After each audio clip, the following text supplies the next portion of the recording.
Welcome to the Rise to the Challenge podcast. Joined today, he's a fitness and nutrition coach, speaker, writer, and author. It's Nate Palmer. How are you doing today, Nate? I'm doing awesome, Alex. Thanks so much for having me on the show. We're so excited to have you on the show to talk about your rise to the challenge. What we like to do with all of our guests is go right to the beginning. Talk about a little bit where you're from and what were you involved in growing up?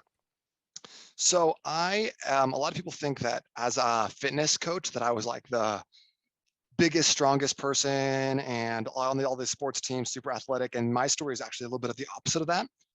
When I was growing up, I would not have considered myself to be necessarily an athlete. I played like t-ball till I was 11, or some shit like that. But really what spurred me getting into the training and strength space was when I was 12 or 13.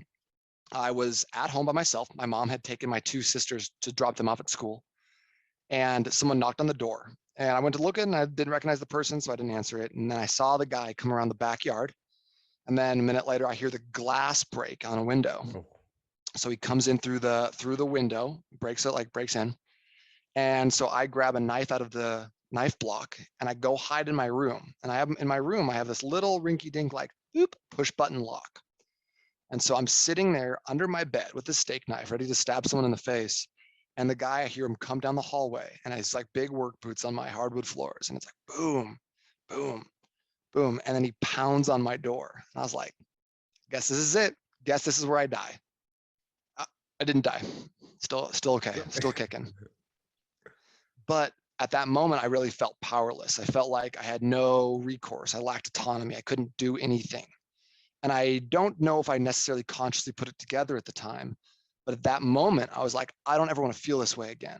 I don't want to feel like I don't have any ability and I'm totally at someone else's mercy.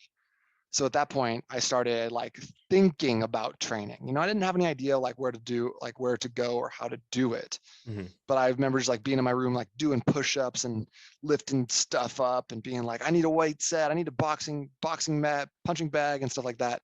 And that was really what triggered it for me. So fast forward, probably a decade, I'm in college, getting my my degree in business and psychology. And I basically shirk all of my studies to instead read as much as I possibly can. This is 2008. So the internet is not a massive place. YouTube's kind of just starting off and everything. So I spend so much time reading and learning about strength training programs and how do you build muscle and what are the ways that you can get stronger and more fierce, right? Not just have neck tattoos. And so when I graduated college, 2009, not a lot of jobs available at the moment. So I went into personal training and I was like, I'll figure this out while I decide what I want to do when I grow up. Still haven't decided, I guess. So, because here we are, 13 years later, still on that same fitness and nutrition train, but definitely some of the ideas and the goals and the motivations have shifted. But the one idea that kind of permeates everything that I've done over the past couple decade or whatever has been the idea of consistent, gradual improvements over time, adding up to being massive difference makers. We hear that signature line, man of the house. Did you feel that that line was kind of going through your head at that time where you're just hiding? Or was it more that it was a mental play and you just were looking at safety more than anything? I don't necessarily know if that line was going through my house, but I do think that was probably at least subconscious, because my parents at the same time, 3 months prior, had split up and gotten a divorce. So in that way, I was the only man, and I had two younger sisters and my mom in the house. So no one else was there. It was just me. So I've only felt like my safety was in jeopardy, but felt like, as the quote unquote man of the house, as a 12-year-old, having no ability to defend the house or even defend my own safety, it did not feel good. What was your favorite part of weight training, strength training at a young age? And what was the hardest thing about it? I don't know if I had a favorite part at a young age. I wasn't good at it. I was not strong. I did not make good progress because I was bad at it, and I trained primarily arms 15 days per week. And then I went to a doctor one time, and he was like, "You are an exercise non-responder." He's like, you have a like inverted chest. He's like, the potential for you to gain muscle is very, very slim. I was like, well, F that. Watch Oh, this. Watch this. I'll put in 12 years of work and maybe I'll have a moderate physique at that point. So we're still trying to get there. did you have any inspirations or anyone that motivated you growing up? Well, I mean, when growing up, like, so I was born in 87. Growing up, all of the like Terminator was like, that was the jam, watching like Schwarzenegger and some of like these Rambo 80s action heroes, back before we had like Brad Pitt in Fight Club, as everyone, like, weighing 151 pounds, like absolutely like stone shredded. All I wanted to do was be big. I just wanted to be big and scary. And so I was like, well, that's going to be muscles, that's going to be Yep. tattoos, and that's going to be a beard. So I've definitely accomplished 2 of the 3. Did you ever have the idea of wanting to be a bodybuilder in a way? Because you talked about Schwarzenegger and oh man, Balboa, Stallone. Stallone. I knew the character name, Yeah. but I forgot the real person's name. Stallone and all those characters, and not be like the Brad Pitt, skinny and shredded. I never did. I never like was like, I want to be a bodybuilder. I want to step on stage. And it's honestly like taken me a while to even understand that, like, in terms of the physique and the way I want to feel, bodybuilder methodologies have a very like are front and center in the way I train Mhm. because of that. But I think that, just kind of being youthful and foolish, I was like, well, I don't want to be a bodybuilder. I don't want to get too big. And now when people say that to me, I'm like, really? Yeah, that doesn't just happen. You don't just wake up and go, oh no, I got too big. And you know what? Even if you do, here's what we do is you just go back to eating those delicious donuts that you like so much. And that's the fun part. So you don't have to Yep. stress about it. See, I always looked at those people where they had the muscles and stuff, but I'm like, oh, it's just going to take me too long to get there. So I just don't even try. And now on my journey going the opposite way, where I was bigger and now trying to get skinnier, it's like, this is a long process. And I think everyone wishes that it was like a snap of the finger and they were whatever physique they want to be. What do you think? Do you feel like you would value it as much if it was a snap of the fingers, a supplement, or an easy pill? No, because I think going on the year that I've gone and losing 50 pounds, it's been worth the journey because I learned so much about myself through the year I've been on it. I think you learn a lot more than getting the easy way out.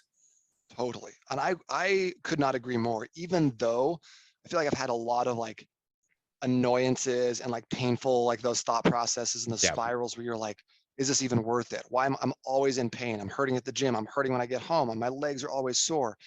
I'm not eating the foods that I want to eat. I'm not going out and getting drunk all the time. I'm going to bed early. Like, is this even worth it? And then to kind of like look back on the journey and be like, well, look at all the intangibles. Mhm. Look what you learned along the way. Look at the grit you displayed. And I think one of the most important things that no one talks about in terms of a fitness or transformation, whatever side of the coin you're on, is look at the person you became as you made those decisions. We all have an idea, an identity of who we are, right? Yep. And I think that, like, for example, let's take you and then this other person named Bob. He's a random Bob. So Bob is like, he's 50 pounds overweight. He wants to lose the weight. And every year he goes, man, I'm going to lose the weight. I'm going to do it this time. I'm going to start a gym membership. I'm going to eat healthy. I'm going to meal prep, whatever. And every year he doesn't. What does that do to Bob's psyche? What does that do to Bob's perception of himself and his identity? No one wants to admit this because it sucks, but that makes Bob a liar. That makes Bob someone who you cannot depend on. That makes Bob not willing to fulfill his own obligations to himself. And therefore, how can he fulfill anyone else's obligations either? Versus you said you wanted to do something. And even though it's taken you a year, which, by the way, amazing progress in a year, 50 pounds, incredible. Thank you. You've done it and you've kept doing it and you've kept pushing. And I'm sure you've hit plateaus and frustrations. Oh, yeah. But every time you've come back and kept going. And what does that make you now? You have an indomitable mindset. You look at a problem and you say, you know what? I can do that. You want to know why? Because look at my history. Look at my tenure. Look at the activities and things that I've already done to prove who I am. And I think that is innately more powerful than your physique, the weight loss, the building muscle, or any of those things. When you are a person who does what the fuck they say they're going to do, that makes you incredibly powerful. I love that. I love that. When you were in college, did your journey and your fitness and all that kind of play an effect, and that was more of a focus than school, or did school kind of take over than your personal life? I've never really put a lot of priority on school. I was homeschooled growing up. So I went into I was homeschooled up through sixth grade, went into sixth grade being kind of ahead of the curve. And I think I let that go to my head. And so I never really tried at school, and that caught up to me, and I didn't do the best. And then when I when I went to college, I had a really unique experience where I transferred my freshman year into so I did freshman year at a community college, and I transferred to a university my sophomore year.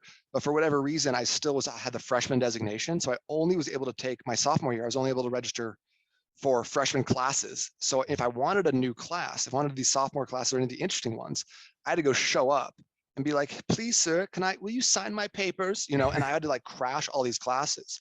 So going to school was always this painful, annoying process for me, because I was always late. I always had the worst classes. I always had these 7 or 8 a.m. classes. I was at the bottom of the barrel pick. So at when I was like, oh yeah, I could go to my environmental psychology class with a 92-year-old teacher who told me that I need to pee sitting down. I could do that.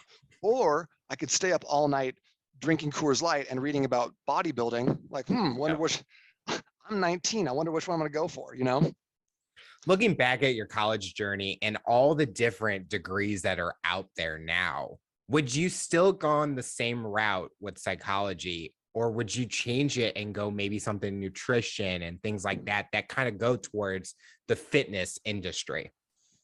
That's a good question. I don't know. I think I'd probably do something similar. I'd probably maybe go a little bit heavier into the psychology rather than kind of dabbling around the outskirts in some of these BS classes. But I liked the way I did my education in nutrition. It was very much like figuring out which pieces I wanted to learn, and then learning them rather than being like, here's the nutrition degree, go through it. So I feel like all of the learning I did was really passion focused, because I did it of my own accord outside of all these other means. And I felt like when I was in school, even if it was a subject I was excited about, I would still not necessarily put a lot of effort towards it, because I felt like I was being forced to do it. So I think that the way I did it worked well for me and my brain. So after college, you mentioned that you went and become a personal trainer. How was it going into that? Did you kind of think, where am I going to work at? Do I need to start my own company, coaching, things like that? How did that play an effect? I always knew that if I was going to go into personal training, I would just start at a big gym, because I wanted to get a lot of experience working with a lot of people. That's kind of what I had read and seen. That seemed like the best idea. So I went to a couple different gyms. I didn't have a certification at the time. So I went in, and a lot of people were like, no, we don't hire novice trainers. We don't hire people without certifications. And I went into one, and they were like, sure, get your certification, come back, we'll hire you. And I was like, how long does it take to get a certification? And they're like, 3 months. And I was like, well, if I come back in 2 weeks with a cert, do I have a job? And they're like, yeah, sure, bye. And so I did. I walked back in 2 weeks, and I was like, that was a big mistake. But I was unemployed. I had plenty of time to study. So walked back in 2 weeks later on my 22nd birthday, and I was like, ready to work. And they were like, all right, start by cleaning all the machines. And so it was okay, because I have a background in sales. So I had sold books door to door during college to make money. I worked as an account executive selling ads to businesses in Tucson, Arizona for the paper. Mm-hmm. So it wasn't a stretch for me to then talk to people randomly and sell them personal training, because as a trainer, you have to do all those things on your own. So it was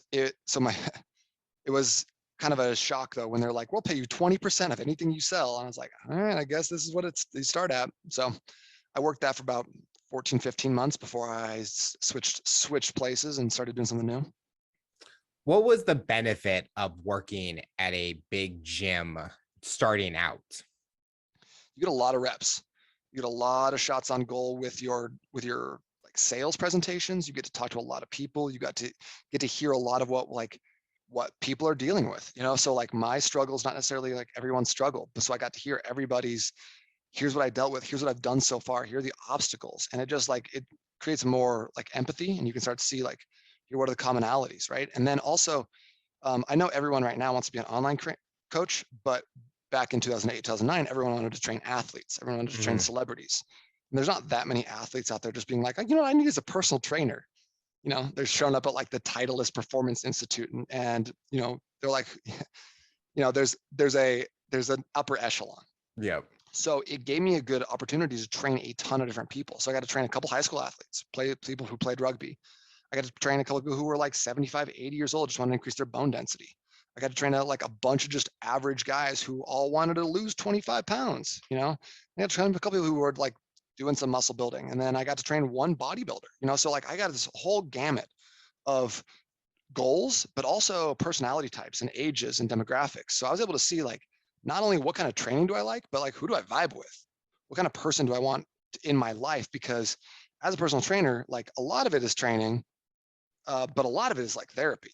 A lot of Yeah. it is just talking to people. And Mrs. Jones has had a rough day, and her husband was mean to her, and like talking her through that and letting her get it off her chest. You know, so um, with all that being said, there are certain people who I was like, you are an energy vampire, and I cannot be around you. So Did you enjoy having that interaction with them on like a deeper level? Because sometimes personal trainers are like, oh, they're just a number, they're just a sale and things like that. Did you take the time to get to know them and learn about what their goal is instead of, okay, this is what your expectations are, this is what's going to happen, that's it? hell no, I wasn't going to try to talk to these people. Yeah, no, for sure. It's like, it's such a relationship building business, because like I saw people who would come back to the same trainer for years and years and years without ever seeing results. So it wasn't even like, it wasn't necessarily like you had to perform at a high level. You have to give them the very best of your training and your workout and your expertise. It's like people hire coaches, not coaching. Mhm. So they want the trainers, they don't want the training. So having a personal relationship with people was critical. And I think I did better at that in kind of the second and third iterations of working as a trainer. But yeah, I definitely always wanted to create that rapport right away. Know their kids' names, know their birthdays. That was important. I think you can almost take that same concept in in the workforce and things like that. You kind of want to get to know your employees in a way, not like super details, but you kind of build that bond with them where you know that if you go to them, they're going to be able to help you. And it sounds like the same thing with your clients where they wanted you to be that coach and have that kind of bond so that they know they could trust you in a way. Absolutely. Yeah. If you can't like, if there's no trust, right, it's hard for them to admit when they've screwed up, when they need help, that sort of thing. So having that trust was really imperative.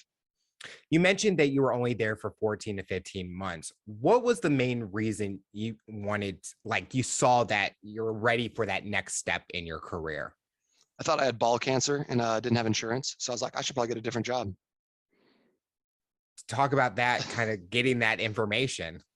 I did not have it, Okay. still kicking. So, but I just, I made $18,000 my first year as a trainer, which I didn't believe it at the time, but that put me below the poverty line. So could have applied for food stamps.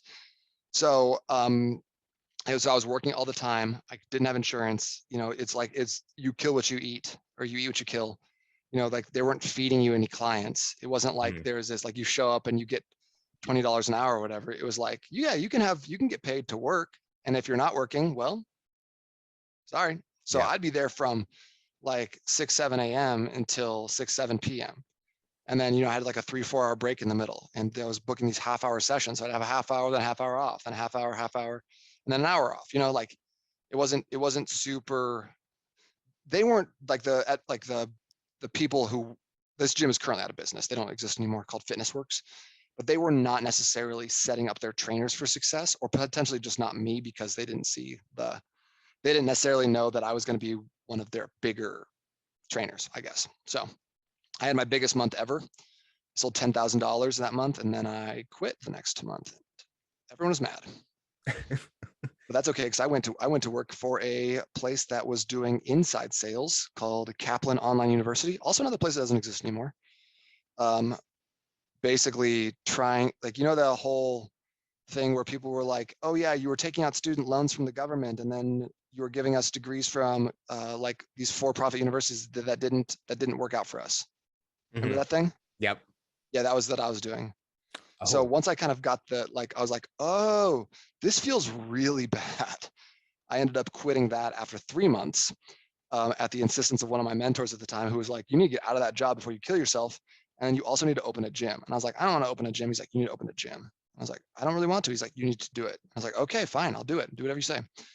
So I opened up like a small studio space, kind of renting like space, time, and equipment from another gym owner called Nate Training Systems, and built that up over the course of about 2.5 years.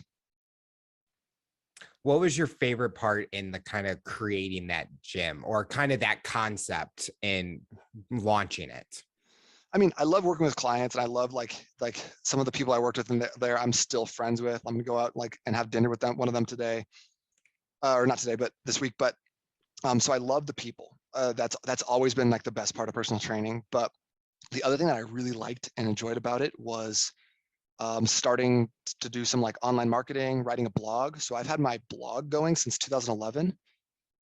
So like I've got hundreds of articles up there, and that was really a fun outlet to be able to like have some sort of creativity around fitness when it's just like all day, every day. It's like squats, deadlifts, push-ups, whatever else.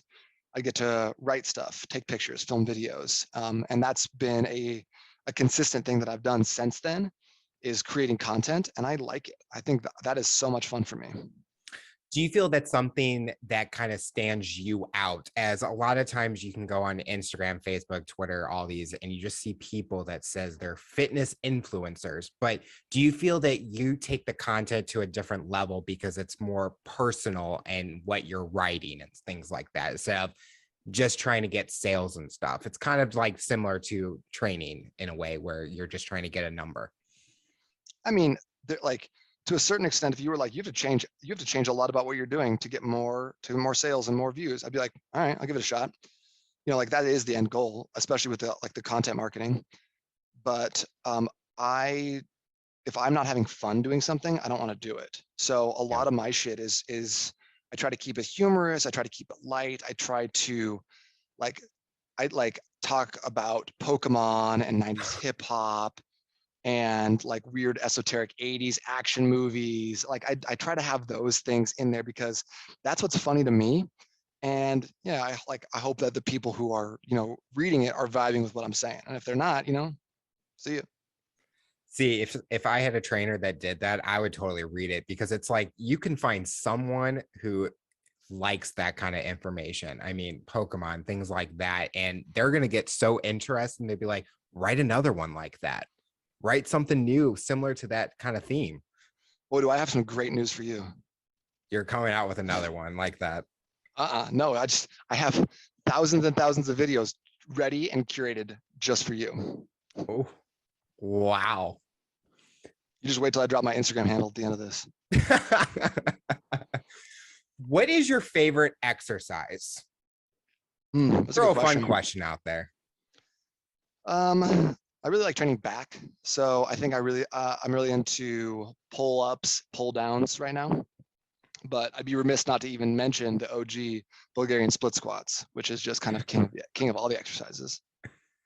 Are you still on that track to, like, when your younger doctor said about your chest, are you still that hardcore with chest workouts and things like that? I think I've gotten a little less hardcore as time has gone on because I get better results when I'm not trying and beating myself into the ground so much. I used to think that like, okay, training 3 times a week is good, but the 6 must be better, right?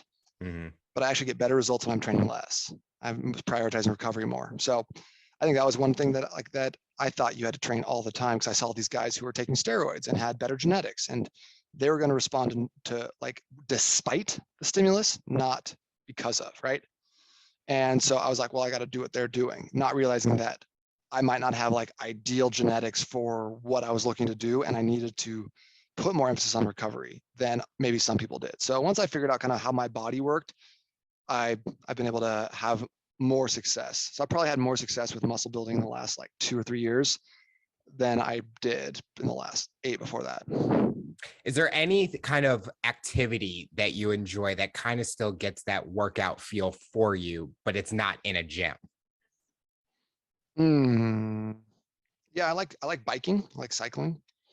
Most of the time I do it on my single speed bike with my two children in the carrier behind me. So that way I can still suffer a little bit, but it's not necessarily in the gym. What would you tell someone that's listening to this interview and they're like nervous about going to the gym? And what would you say to make them take that first step if they're thinking about it? I feel like you could say a couple of different things. You could say like, yeah, you can do it. No one's really looking at you. Don't stress. It's just like one step. You could also say like, I think my thought is like, okay, you're nervous about going to the gym. You have two options. You can go to the gym or you can not go to the gym, right? Mhm. One of those is guaranteed to not get you to your goals. The other one is probably going to get you close to your goals. Which step do you want to take? How much do you care? And so I feel like the motivational stuff, the inspirational stuff, like, oh, yeah, you can do it. Let's just keep going. Like I don't know, like it's a little bit old because that's not fixing the problem. We are a higher percentage of people obese and overweight in the United States than we've ever had before. And I think there's a couple factors at play, but I don't think that not having enough motivational material or YouTube videos is part of that reason. Yep. During your time as an entrepreneur and being a gym owner, what has been the most challenging thing you've faced? Oh, great question. And it's the same thing I faced in working out. So again, kind of like this, yeah, this might be like a physique thing or something you're trying to do to get healthy or whatever else. But the implications for your life go way, way deeper into your finances, your family, your relationship. All those things all are interconnected and people don't think about that. The hardest part about an entrepreneur is doing the same damn things every single day and not seeing results. Yep. Being like, oh man, do I like put out another blog, do another video, do another podcast, have another sales calls? I'm not seeing the results, and then wanting to quit and do something easy, right? I want the easy button. How do I just do a YouTube ad? How do I just take a supplement? How do I just do something that's going to get me like instantaneous, spectacular results? And the truth is, most people aren't ready for that. Most people can't wrap their minds around it. If like you take the average online personal trainer, and I was like, hey, I'm gonna give you 50 clients, that would explode their business. They would ruin everything. They wouldn't get to keeping those clients. Most people can't handle that and they need the process. They just don't want to do that work. They don't want to do the boring work because we've been told over and over again, yeah, so and so he's having $10,000 months right now. This guy, he just put up one ad and now he's in the 2 Comma Club at ClickFunnels. And so we get that we see this message that it should be fast, it should be easy. And my message is the opposite. It's not going to be fast and it's going to be hard and you're not going to like it a lot of the time. And you need to do it anyways, because that's what makes you gritty and that's what's going to provide results while all your competition is falling off. The average career of a personal trainer is 2 years. That's in the gym. Wow. The average online personal trainer, like 6 months or less, because no one can handle it for like doing these things over and over and over again. They think if I build it, they will come. If I start talking on YouTube, if I do an Instagram live, people are going to watch. No, they're not. Why should they? Nobody cares about you. You have to give them a reason to care, and you don't even have the skills to do that until you've been doing it and you've talked to a million people to hear what their pain points are and hear what's going on with them and being able to connect with their level. So like that's something I struggled with. I was talking down to people. I was being a dick. I thought I was the hottest shit around. I thought everyone was going to listen to me read my blog, and no one did because it wasn't good. And that's hard. That's a hard pill to swallow. It wasn't good enough. But you know what? I can get better. I get better every day. It's all right. Was there at any point in time where you just wanted to quit or knew that you needed to go into a different industry, or this was what you wanted to do? And you kind of talked about that it's not going to be an easy road, but you were going to work hard to get to where you wanted to go. I don't know that I've ever been like, you know what I really want to do? You know what my passion is? Being an online coach. I just can't wait to be an online coach. It's a great mechanism for 2 reasons. Number one, it provides me with the location freedom that I've always wanted. Yep. I can work from home. I can work from my office. I'm going to work from Puerto Rico this summer. But then number two, I can reach more people. I don't have to be tied down to a gym. I don't have to go in and be there from 6 a.m. to 6 p.m. I'm home with my kids. I'm off at 4 p.m. every single day. so I can pick my kids up, go spend time with them. That's really important to me.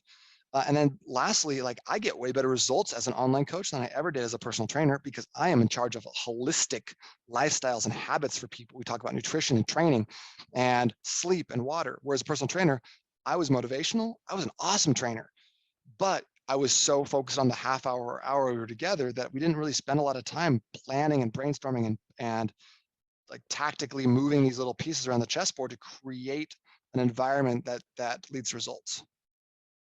How did you get involved in becoming an author? Was this kind of your passion as you started writing, that there was something more you wanted to do with that? I've always liked writing. So like I've had a blog since high school, which do not look for my Zang. It is not good. That's a dark place. So like I would just kind of like write randomly. I really liked English classes and stuff like that. I've always been a pretty voracious reader. So when I've kind of thought of, like I always thought I was going to write a book. I wasn't sure what it was going to be about, and so I started a book one time called the LGN approach, Look Good Naked approach, and I like started writing stuff out for it, and I just got completely stuck. Did not know what to do, and that was in like 2013 or 14. And then in 2018, I went to a conference where this guy named Mike Koenig was talking about basically how he writes books all the time and uses them as marketing materials for his business. And so I left that and I was like, I'm gonna write a book. Like, I get it. I see how this is done. So I like in the next 4 months, I outlined all my chapters. I created an outline for each one of those chapters. I went into it and I wrote each chapter. I sent it away to editing. I had people read it. And I wrote my first book called Passport Fitness, which was fine. It's a fine book. It's not life-changing, but that was great because it allowed me then I was like, again, it was a box I had checked. I'm the type of person who writes books. I am an author, right? So it's up on Amazon. You can go see that. You can Google me. And then when I had more information and more knowledge and could better identify the steps that most of my prospects go through in their journey, and also the plan that I built out around it to enable them to utilize a specific framework to reach their goals, I wrote that down too. And that's my new book called The $1 Million Body Method. So that's been something that I've been like extremely proud of because Passport Fitness was like a good collection of tips and tricks about how do you stay fit while you're traveling. And it's got a lot of anecdotes. I have a picture of me holding a crocodile in it. Like it's a lot, it's a fun book. But this book is a 28-day program that helps a lot of people that I don't even talk to. So like I don't have to meet people. I don't have to get in front of them. They don't have to buy from me. They don't have to know anything about me to get this book, open it up, and start seeing results in their life. And that's powerful. Not only that, but like when someone's like, hey, I don't know if I'm going to buy from you or not. I'm like, I don't care. Whatever you want to do. Do you have a copy of my book? And they're like, no. And I'm like, okay, great. And I send them a copy of my book and be like, read chapter 7. I think this is good for you. And you think that if they get a book signed in the mail from me with a note on it, they're not going to think about me all the time. They're not going to come back to me when they're ready. Like you can buy from me, you can not buy from me. It doesn't matter to me because either way, I'm still winning. People come back. I've got a ton of longevity, not with my current clients, but also like my sales cycle sometimes is like 3 years. I'll talk to a guy in like 2018. He'll come back to me 3 years later and be like, tried all the other things. I'm here. I'm ready for your stuff now. He's like, I don't even know, like, what do you charge? I don't even care. And that's the level I want to play on. With writing a book, you're also a speaker. What's been your main mission on speaking, and what kind of impact are you wanting to bring to individuals that are listening to you? Great question. And I would say again, like, I thought I was going to be an awesome speaker and like bring so much value and help you change people's lives and stuff like that. So I'd go out of my way to like, I'd call up real estate offices and I'd be like, let me come in and talk to your agents. I think I can help them make more money, because I want to give them more energy. I want to give them a little bit of like the gift of fat loss. I want to help them stay dialed in all day long. And I would just go places and talk to people. I was booking like, I've been on a stage like 5 or 6 times, but I've done these like little lunch and learns like dozens of times all throughout like places I live, places I've traveled to. I just like no shame would just hit up people and just be like, hey, can I come through and talk? And I thought my main goal originally was information tactics. Here's the breakfast you should eat. Here's the lunch you should eat. Here's the dinner you should eat. And here's why these things are important from a blood blood and biochemical perspective. So, and then, it was interesting because no one did anything I said. Oh, Yeah. So I was like, what's up with that? And it came down to a couple of different issues. Number one, the subject matter was too boring. I was not a good enough speaker. I was talking about way too many things. I was talking at a level that was way too detailed and intricate for most people. They want sound bites. They want things that are easy to remember. And I was not giving that. And secondly, like my message wasn't one to inspire change. I know I just talking shit about like motivational, inspirational materials, but when you're on stage in front of someone, you want to give them that feeling where they feel like what's possible and that they can go out and take action on something. So I needed some more inspiration, and I needed to give people a simple task that they could do one thing that can create a win. So I really backed off on the tactics and like the details. And now I talk a lot about how do you what's the first hour of your day look like? And how do you set that up in a way that creates a massive win in terms of your energy, your blood sugar, all these things. I don't really talk about blood sugar because again, people get their eyes get all glazed over. You say insulin. So again, this is just something that I sucked at for a long time. But I also don't care if I suck or not. Because I know if I keep going, I'm going to get better until it's fixed. And so I started speaking in like 2018, and I did a couple podcasts here and there. And then last year in 2021, I did 108 podcasts. wow. Yeah. So that was that really helped me hone in on my message, hone in on some speaking points, and create almost like these pithy little sayings I have, which feels sometimes a little disingenuous, but also people need those nuggets. People need that that little tweetable thing that they can remember to put in their brain. When I look back at the podcast and the people I listen to, I think of this guy Mike Koenig, the guy I was talking about with the book. And in my brain, I'm like, he told me, write a book for your business. Here's how to do the outline. That's all I remember from him. His speech was incredible.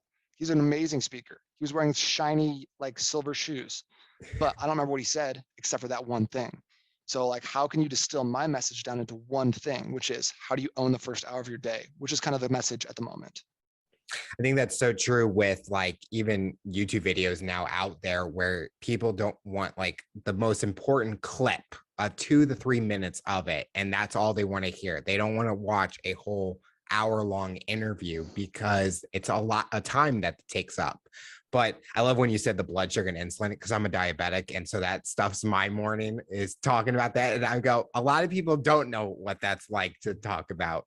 And so do you have a favorite spot that you've spoken at, event kind of?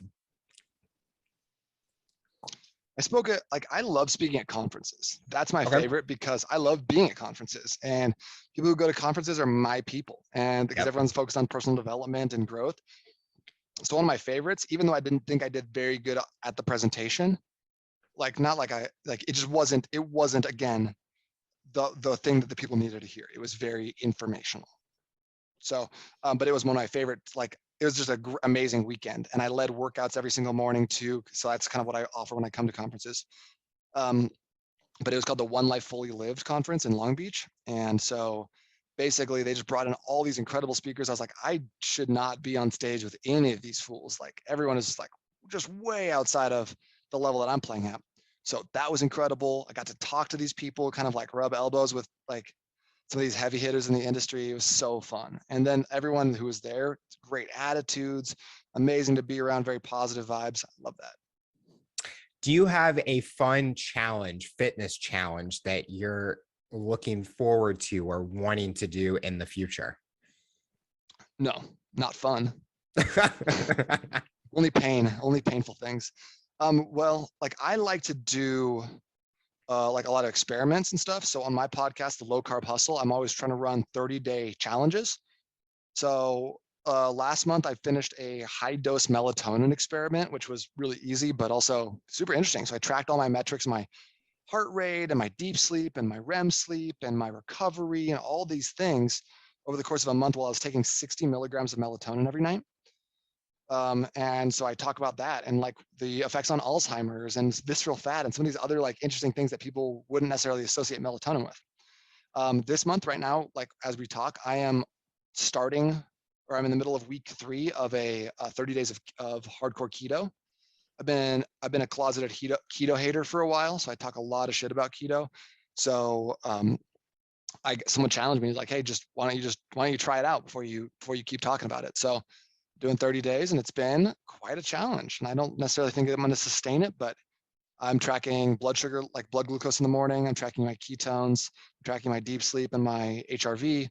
And then I'm going to track like some of my other like blood panels, like my hormones, my cholesterol, and body fat as well. So I love things like that. I don't necessarily have like a Spartan race on the menu. Even when you were talking about the things that you're tracking, I think some people are just interested in learning more about what their daily lives and how those things even impact. Because I even think about what is my hours of sleep and things like that on a busy day, a stressful day, or any type of. Gotta get that Aura Ring or Whoop. So Oh, try one of those, the biometric no. trackers. They're super awesome. I love that kind of data. I love seeing my own personal data and tracking it. So right now I'm doing the Aura Ring. I just like it because it's a little less intrusive. It's got a great app that goes along with it. But previously I used the Whoop app, which is a wristband. I just didn't like that I was always like banging it into stuff when I was working Yeah. out. But Whoop does a really nice job tracking your activity level. So it like tracks your heart rate, and it gives you this, called a strain score. Oura Ring doesn't do that, but they have a lot better and more robust tracking system for sleep. And I think that's primarily what I want it for, is making sure my recovery's dialed in. Because like I said, that's really important to me. I know I can push myself, but I need to know that I'm recovering too. So, what does the future look like for you? What are you hoping to accomplish in the next few years, both personally and professionally? Constant growth, 1% better every single day in a lot of these arenas, because I know that given the opportunity to be consistent and consistently put out good information, high quality training programs, and great videos and good podcasts and results from my clients, opportunities are going to come. Like just recently, I had the opportunity to actually purchase a new podcast, and that's been incredible. So Wow. like just being in places where I am setting myself up for success. I don't necessarily have like a 10-year plan where like I'm going to own a apparel company or something like that. But like I know that by putting myself in a position to be consistent, because I think that's my superpower, is I can out consistent most people. So even if I'm not as good as people to start with, even if I'm not as smart or as talented or as innately blessed, I'll keep going until you fall off. And that's kind of what my mentality is around a lot of these things. So I would love to continue to grow the podcast. I'd love to like make that like the low carb hustle a household name for folks. I'd also like a physical product in the future. I'm not sure what that's going to look like, but buying and selling services is great, and I like it. But I think there's room for a physical product in my revenue stream. Early in the interview, you talked about tattoos. And I think if anyone that's watching this video, they want to know the meaning of your shoulder tattoo that's in front of us. What's the meaning behind it? Is there a ram, it looks Yeah, like? it's a bighorn sheep. So bighorn sheep is native to Arizona, which is where I'm from. And it's also one of the only animals that will die to protect its family and its territory. So it'll fight rather than cede the territory. But I think the better tattoo that no one can actually read, because I got it in a really elaborate script that has since blurred, is a quote that I really like. It says, "Either find a way or make one," and it's attributed to Hannibal right before he crossed the Alps and burned Rome down. But I love that because it's not about if, it's about when. It's about not letting small things get in the way of the big goals you set. I like that. I really like that. Is the sheep kind of your spirit animal in a way because of what it represents? So I have 3 animal tattoos. I have a like a seahawk, a Okay. osprey on my back, which is like, I feel like if you're familiar with like a lot of like mythology, whether it's like South American or Greco-Roman or whatever else, there's always like a sky, land, and underworld, right? Mm-hmm. So my variation on that is the osprey, the bighorn sheep, and I have a crocodile tattoo, and so that's the underworld for me. Nice. The final question I'll ask you, for someone that's listening to this interview based on your journey and experience, what tips or advice would you give them to overcome obstacles, accomplish their goals, and rise to the challenge? Hmm. I would say that like most important is your mentality, right? If you need if you need someone to clap for you, if you need to see like instant spectacular success, it's gonna be really hard. So setting your expectations that this is gonna be a challenge. It's gonna take you a lot longer than you think it's gonna take you. It's going to everything's gonna take a year. Yep. You want to lose 5 pounds, like give yourself a year to do it. Keep lose it, keep it off, right? So give yourself enough time. Realize that the process is going to be challenging. That way, when those challenges come, you hit those plateaus, things are not going the way you thought they were. You're out of town, you don't have the right food, whatever else. You realize, okay, this is a part of the journey, and I can keep going.